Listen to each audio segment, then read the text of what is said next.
Hello friends, कैसे हैं आप सब। हम लोग कविता क्या है पढ़ रहे थे। यूजीसी नेट के पाठ्यक्रम में जो दिया गया है आचार्य रामचंद्र शुक्ल का निबंध कविता क्या है, उस पर हम लोग विश्लेषण कर रहे थे, जिसका पाठ 4 तक हम लोगों ने बना लिया है और आज हम पाठ 5 बनाएंगे। देखते हैं कितना लंबा होता है वीडियो। तो हम लोग जो पाठ 4 पढ़ रहे थे उसके अंतर्गत हम लोग कविता की भाषा को पढ़ रहे थे और कविता की भाषा के अंतर्गत हम लोग उसको के प्रारंभिक स्तर पर थे, जहाँ हम लोग ये जान रहे थे कि किस प्रकार से कविता की भाषा सरल, सटीक और हृदय को छूने वाली होती है और किस प्रकार से कविता की भाषा ओज और वीरता से भरी होती है, जो क्रांतिकारी परिवर्तन इंसान में ला देती है। हम लोग इसी चीज़ों को पढ़ते हुए आगे बढ़ते हैं। उपयुक्त विचार से ही किसी व्यवहार या शास्त्र के पारिभाषिक शब्द भी काव्य में लाए जाने योग्य नहीं माने जाते। हमारे यहाँ के आचार्यों ने पारिभाषिक शब्दों के प्रयोग को अप्रतितत्व दोष माना है, पर दोष स्पष्ट होते हुए भी चमत्कार के प्रेमी कब मान सकते हैं। संस्कृत के अनेक कवियों ने वेदांत, आयुर्वेद, न्याय के पारिभाषिक शब्दों को लेकर बड़े बड़े चमत्कार खड़े किए हैं या अपनी बहुज्ञता दिखाई है। हिंदी के किसी मुकदमेबाजी कवित्व करने वाले ने प्रेम फौजदारी नाम की एक छोटी सी पुस्तक में श्रृंगार रस की बातें अदालती कार्रवाइयों पर घटा कर लिखी हैं। एक तरफा डिग्री, तनकीह, ऐसे ऐसे शब्द चारों ओर अपनी बहार दिखा रहे हैं, जिन्हें सुनकर कुछ अशिक्षित या भद्दी रुचि वाले वाह वाह भी कर देते हैं। शास्त्र के भीतर निरूपित तथ्य को भी जब कोई कवि अपनी रचना के भीतर लेता है, तब वह पारिभाषिक तथा अधिक व्याप्ति वाले जाति संकेत शब्दों को हटाकर उस तथ्य को व्यंजित करने वाले कुछ विशेष मार्मिक रूपों और व्यापारों का चित्रण करता है। कवि गोचर और मूर्त रूपों के द्वारा ही अपनी बात कहता है। उदाहरण के लिए गोस्वामी तुलसीदास जी के ये वचन लीजिए। जे ही निसी सफल जीव सुतहि तब कृपा पात्र बन जागे। इसमें माया में पड़े हुए जीव की अज्ञान दशा का काव्य पद्धति पर कथन है। और देखिए, प्राणी आयु भर क्लेश निवारण और सुख प्राप्ति का प्रयास करता रह जाता है और कभी वास्तविक सुख शांति प्राप्त नहीं करता। इस बात को गोस्वामी जी यूँ सामने रखते हैं। डासत ही गई बीती निशा सब कबहु न नाथ नींद भरी सोयो। भविष्य का ज्ञान अत्यंत अद्भुत और रहस्यमय है, जिसके कारण प्राणी आने वाली विपत्ति की कुछ भी भावना न करके अपनी दशा में मग्न रहता है। इस बात को गोस्वामी जी ने चरय हरित तृण बलि पशु के इस चित्र द्वारा व्यक्त किया है। अंग्रेज कवि पोप ने भी भविष्य के अज्ञान का यही मार्मिक चित्र लाया है। यद्यपि उसने इस अज्ञान को ईश्वर का बड़ा भारी अनुग्रह कहा है। उस बलि पशु को देख आज, जिसका तू रे नर अपने रंग में रक्त बहाएगा वेदी पर, होता उसको ज्ञान कहीं तेरा है जैसा। क्रीड़ा करता कभी उछलता फिर ऐसा, फिरता ऐसा, अंत काल तक हरा चरा चारा चभलाता, हनन हेतु उस उठे हाथ को चाटे जाता, आगम को अज्ञान ईश का परम अनुग्रह। ये पोप की कविता का अनुवाद है। बातचीत में भी जब किसी को अपने कथन द्वारा कोई मार्मिक प्रभाव उत्पन्न करना होता है, तब वह इसी पद्धति का अवलंबन करता है। यदि अपनी पत्नी पर अत्याचार करने वाले किसी व्यक्ति को उसे समझाना है, तो वह कहेगा तुमने इसका हाथ पकड़ा है, यह ना कहेगा कि तुमने इसके साथ विवाह किया है। विवाह शब्द के अंतर्गत न जाने कितने विधि विधान हैं, जो सब के सब एक बारगी मन में आ भी नहीं सकते और उतने व्यंजक या मर्मस्पर्शी भी नहीं होते। अतः कहने वाला उनमें से जो सबसे अधिक व्यंजक और स्वाभाविक व्यापार हाथ पकड़ना है, जिसे सहारा देने का चित्र सामने आता है, उसे भावना में लाता है। तीसरी विशेषता कविता की भाषा में वर्ण विन्यास की है। शुष्को वृक्ष स्त्री तिदष्ट त्यग्रे और नीरस तरु रही विलसती पूरता का भेद हमारी पंडित मंडली में बहुत दिनों से प्रसिद्ध चला आता है। काव्य एक बहुत ही व्यापक कला है। जिस प्रकार मूर्त विधान के लिए कविता चित्र विद्या की प्रणाली का अनुसरण करती है, उसी प्रकार नाद सौष्ठव के लिए वह संगीत का कुछ सहारा लेती है। श्रुति कटु मानकर कुछ वर्णों का त्याग, वृत्ति विधान, लय, अंत्यानुप्रास आदि नाद सौंदर्य साधन के लिए ही हैं। नाद सौष्ठव के निमित्त निरूपित वर्ण विशिष्टता को हिंदी के हमारे कुछ पुराने कवि दूर तक दूर तक घसीट ले गए कि उनकी बहुत सी रचना बेडौल और भावशून्य हो गई। उसमें अनुप्रास की लंबी लड़ी वर्ण विशेष की निरंतर आवृत्ति के सिवा और किसी बात पर ध्यान नहीं जाता। जो बात भाव या रस की धारा का मन के भीतर अधिक प्रसार करने के लिए थी, वह अलग चमत्कार या तमाशा खड़ा करने के लिए काम में लाई गई। नाच सौंदर्य से कविता की आयु बढ़ती है। तालपत्र, भोजपत्र, कागज आदि का आश्रय छूट जाने पर भी वह बहुत दिनों तक लोगों की जीवा पर नाचती रहती है। जो लिखित बातें होती है वो तो कागज के पन्नों के साथ जब हम किताबें बंद करते हैं तो भी वह विस्मृत होती हैं, लेकिन कविता जो ऐसी चीज़ है कि वह काफ़ी समय तक हमारी जीवा पर स्थापित रहती है। बहुत सी उक्तियों को लोग उनके अर्थ की रमणीयता इत्यादि की ओर ध्यान ले जाने का कष्ट उठाए बिना ही प्रसन्न चित्त रहने पर गुनगुनाया करते हैं। अतः नाच सौंदर्य का योग भी कविता का पूर्ण स्वरूप खड़ा करने के लिए कुछ न कुछ आवश्यक होता है। इसे हम बिल्कुल हटा नहीं सकते। जो अंत्यानुप्रास को फालतू समझते हैं वे छंद को पकड़े रहते हैं, जो छंद को भी फालतू समझते हैं वे लय में लीन होने का प्रयास करते हैं। संस्कृत से संबंध रखने वाली भाषाओं में नाच सौंदर्य के समावेश के लिए बहुत अवकाश रहता है।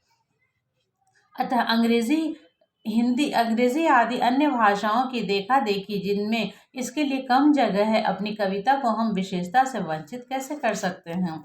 अंग्रेजी में कविताओं की रचना कम हुई है और हिंदी में इसकी मात्रा बहुतायत है। हमारी काव्य भाषा में एक चौथी विशेषता भी है जो संस्कृत से ही आई है। वह यह है कि कहीं कहीं व्यक्तियों के नामों के स्थान पर उनके रूप, गुण या कार्यबोधक शब्दों का व्यवहार किया जाता है। ऊपर से देखने में तो पद्य के नपे हुए चरणों में शब्द खपाने के लिए ही ऐसा किया जाता है, पर थोड़ा विचार करने पर इसमें गुरुतर उद्देश्य प्रकट होता है। सच पूछिए तो यह बात कृत्रिमता बचाने के लिए की जाती है। मनुष्यों के नाम यथार्थ में कृत्रिम संकेत हैं जिनमें कविता की पूर्ण परिपोषकता नहीं आती। अतएव कवि मनुष्यों के नामों के स्थान पर कभी कभी उनके ऐसे रूप, गुण या व्यापार की ओर इशारा करता है जो स्वाभाविक और अर्थगर्भित होने के कारण सुनने वाले की भावना के निर्माण में योग देते हैं। गिरिधर, मुरारी, त्रिपुरारी, दीनबंधु, चक्रपाणि, मुरलीधर, सव्यसाची इत्यादि शब्द ऐसे ही हैं। ऐसे शब्दों को चुनते समय इस बात का ध्यान रखना चाहिए कि वे प्रकरण विरुद्ध या अवसर के प्रतिकूल न हों। जैसे यदि कोई मनुष्य किसी दुर्धुष अत्याचारी के हाथ से छुटकारा पाना चाहता हो तो उसके लिए हे गोपिका रमन, हे वृंदावन बिहारी आदि कहकर कृष्ण को पुकारने की अपेक्षा हे मुरारी, हे कंस निकंदन आदि संबोधनों से पुकारना अधिक उपयुक्त है, क्योंकि श्री कृष्ण के द्वारा कंस आदि दुष्टों को मारा जाना देखकर उसे अपनी रक्षा की आशा होती है, न कि उनका वृंदावन में गोपियों के साथ विहार करना देखकर। इसी तरह किसी आपत्ति से उद्धार पाने के लिए कृष्ण को मुरलीधर कहकर पुकारने की अपेक्षा गिरधर कहना अधिक अर्थसंगत है। यहाँ श्री कृष्ण के बारे में बातें की जा रही हैं कि जब हम उनको पुकारते हैं संकट के समय में तो हम उन्हें मुरारी कहकर नहीं गिरधर कहकर पुकारते हैं। जिस प्रकार गिरधर पर्वत को उन्होंने धारण करके सभी के संकटों को हरण किया था, वैसे ही भक्त को भी लगता है कि जब मैं उन्हें गिरधर कहूँगा तो वो भी हमारे कष्टों को दूर करेंगे। ये थी कविता की भाषा। अब कविता का जो महत्वपूर्ण तत्व होता है वह अलंकार होता है। तो अलंकार के अंदर कविता में अलंकार की क्या महती है, क्या भूमिका है, हम लोग उस पर चर्चा करते हैं। अलंकार कविता की भाषा की सब शक्तियों से काम लेना पड़ता है। वस्तु या व्यापार की भावना चटकीरी करने और भाव को अधिक उत्कर्ष पर पहुंचाने के लिए कभी किसी वस्तु का आकार या गुण बहुत बढ़ाकर दिखाना पड़ता है, कभी उसके रूप, रंग या गुण की भावना को उसी प्रकार के रूप और रूप रंग मिलाकर तीव्र करने के लिए समान रूप और धर्मशाली और वस्तुओं को सामने लाकर रखना पड़ता है। कभी कभी बात को भी घुमा फिरा कर कहना पड़ता है। इस तरह के भिन्न भिन्न विधान और कथन के ढंग अलंकार कहलाते हैं। इनके सहारे से कविता अपना प्रभाव बहुत कुछ बढ़ाती है। कहीं कहीं तो इनके बिना काम ही नहीं चल सकता। पर साथ ही यह भी स्पष्ट है कि ये साधन है, साध्य नहीं। साध्य को भुलाकर इन्हीं को साध्य मान लेने से कविता का रूप कभी कभी इतना विकृत हो जाता है कि वह कविता ही नहीं रह जाती। पुरानी कविता में कहीं कहीं इस बात के उदाहरण मिल जाते हैं। कविता जिस प्रकार से कहा जाता है कि स्त्री का आभूषण की शोभा आभूषण से होती है, वैसे ही कविता की शोभा भी अलंकारों से होती है। लेकिन अलंकारों को अगर बढ़ा चढ़ाकर प्रस्तुत किया जाए तो कविता विकृत हो जाती है। इसीलिए उस कविता में भी अलंकारों का प्रयोग नपे तुले रूप में ही किया जाना चाहिए, ताकि उसका सौंदर्य बना रहे। अलंकार चाहे अप्रस्तुत वस्तु योजना के रूप में हो, जैसे उपमा, रूपक, उत्प्रेक्षा इत्यादि में, चाहे वाक्य वक्रता के रूप में, जैसे अप्रस्तुत प्रशंसा, परिसंख्या, ब्याज, स्तुति, विरोध इत्यादि में, चाहे वर्ण विन्यास के रूप में, जैसे अनुप्रास में लाए जाते हैं। वे प्रस्तुत भाव या भावना के उत्कर्ष साधन के लिए ही मुख्य वर्णन में जो कमल, चंद्र आदि सामने रखे जाते हैं, वह इसीलिए जिनमें इनकी वर्ण रुचिरता, कोमलता, दीप्ति इत्यादि के योग से सौंदर्य की भावना और बढ़े। सादृश्य या साधर्म्य दिखाना उपमा, उत्प्रेक्षा इत्यादि का प्रकृत लक्ष्य नहीं है। इस बात को भूलकर कवि परंपरा में बहुत से ऐसे उपमान चला दिए गए हैं जो प्रस्तुत भावना में सहायता पहुंचाने के स्थान पर बाधा डालते हैं। जैसे नायिका का अंग वर्णन सौंदर्य की भावना प्रतिष्ठित करने के लिए ही किया जाता है। ऐसे वर्णन में यदि कटी का प्रसंग आने पर भीड़ या सिंह की कमर सामने कर दी जाएगी तो सौंदर्य की भावना में क्या वृद्धि होगी। प्रभात के सूर्यबिंब के संबंध में इस कथन से है कि है शोणित कलित कपाल यह किल कापालिक काल को, अथवा शिखर की तरह उठे हुए मेघखंड के ऊपर उदित होते हुए चंद्रबिंब के संबंध में सुक्ति से कि मनहु क्रमेलक पीठ पै धरियो गोल घंटा लसत। दूर की सूर्य चाहे प्रकट हो, पर प्रस्तुत सौंदर्य की भावना की कुछ भी पुष्टि नहीं होती। पर जो लोग चमत्कार ही को काव्य का स्वरूप मानते हैं, वे अलंकार को काव्य का सर्वस्व कहा ही चाहें।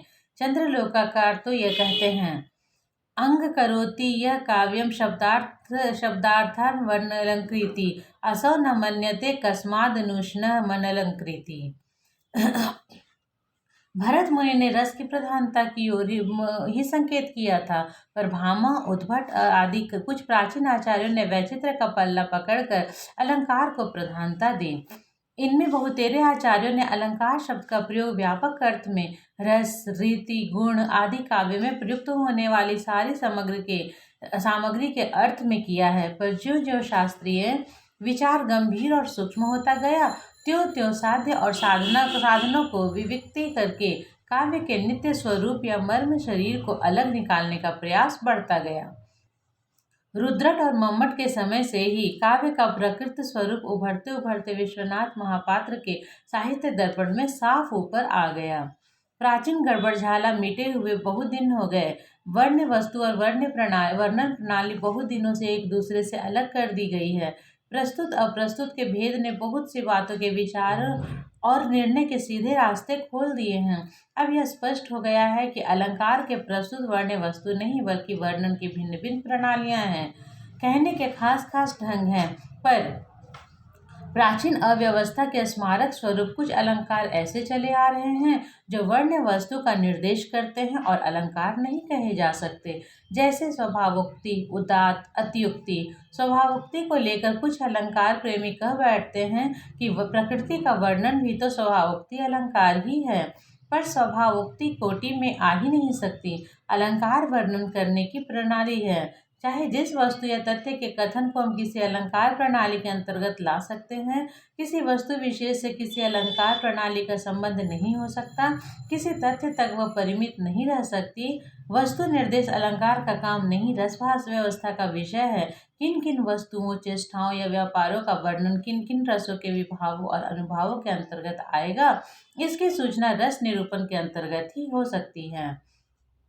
अलंकारों के भीतर स्वभावोक्ति का ठीक ठीक लक्षण निरूपण हो भी नहीं सकता है। काव्य प्रकाश की कारिका में यह लक्षण दिया गया है। स्वभावोक्ति वस्तु डिम्भावे स्वक्रिया रूप वर्णनम। रस और कवि अलंकार कविता की ये दो महत्वपूर्ण तत्व हैं, अंग हैं, और इनके बिना कविता की सुंदरता की कल्पना करना भी साहस का काम नहीं होगा। आजकल की आधुनिक कविताएं जो लिखी जाती है, इनमें इनका अभाव होता है, जिसके चलते कविताएं कुछ नीरस होती हैं, सार्थक होती हैं पर वो नीरस होती हैं। अर्थात जिसमें बालिकादि को नीच की क्रिया का रूप का वर्णन हो, वह स्वभावोक्ति है। प्रथम तो बालकादिक पद की व्याप्ति कहाँ तक है यही स्पष्ट नहीं, अतः यही कहा समझा जा सकता है कि सृष्टि की वस्तुओं के रूप और व्यापार का वर्णन स्वभावोक्ति है। खैर, बालक की रूप चेष्टा को लेकर ही स्वभावोक्ति की अलंकारता पर विचार कीजिए। वात्सल्य में बालक के रूप आदि का वर्णन आलंबन विभाव के अंतर्गत और उनकी चेष्टाओं का वर्णन उद्दीपन विभाव के अंतर्गत होगा। प्रस्तुत वस्तु की रूप क्रिया आदि के वर्णन को रस क्षेत्र से घसीट कर अलंकार क्षेत्र में हम कभी नहीं ले जा सकते। मम्मट ही के ढंग के और आचार्यों के लक्षण भी हैं। अलंकार सर्वस्व का